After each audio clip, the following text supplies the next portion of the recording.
د غزني ولایت خواجه عمري ولسوالۍ د مڼو بڼوال او سوداګر وایي د مناسب بازار نشتون او د ساتنې لپاره د سړو خونو کمښت له امله اړ دي خپله میوه په ټیټه بیه وپلوري. یو شمېر باغ لرونکي ټینګار کوي که د کور دننه د سړو خونو جوړولو او د نړیوالو بازارونو د موندلو لپاره عملي ګامونه وانخیستل شي نو د دوی د باغدارۍ هڅې نیمګړې پاتې کیږي.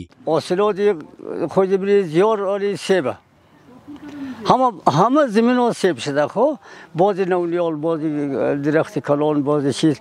دولت خواهش داریم که یک سردخانه درست کنه، بعدش هم یک بازار مناسب برای امازی مردم، برای امازی دهقان و صاحب زمین فراهم کنه. بهترین سیب مالی ارزش نداره دیگه. از دولت هم خواست مایی است که با کشورهای خارجی ارتباط برقرار کنه، چون صادر شود که صادر نشود میوه افغانستان دیگه نگاه نمیشه، سردخانه نیست دیگه، خراب میشه دیگه. خراب شد مجبور است که خریدارم ارزان سودا کنه، فروشنده هم پس ارزان سودا کنه. د کرنې ریاست مسولین هم مني چې باغداران له ستونزو سره مخ دي او وايي هڅه کوي د کورني او نړیوال بازار د پیدا کولو لپاره پلانونه عملي او سړې خونې زیاتې کړي. کوم مشکل چې د حقین یادواري کړې ده نو رښتیا هم د بازار او د قیمت په رابطه باندې مشکلات موجود دي، خو کرنې ریاست کوشش کوي ترڅو وکولای شي چې باغدارانو ته دلته سردخانې جوړې شي ترڅو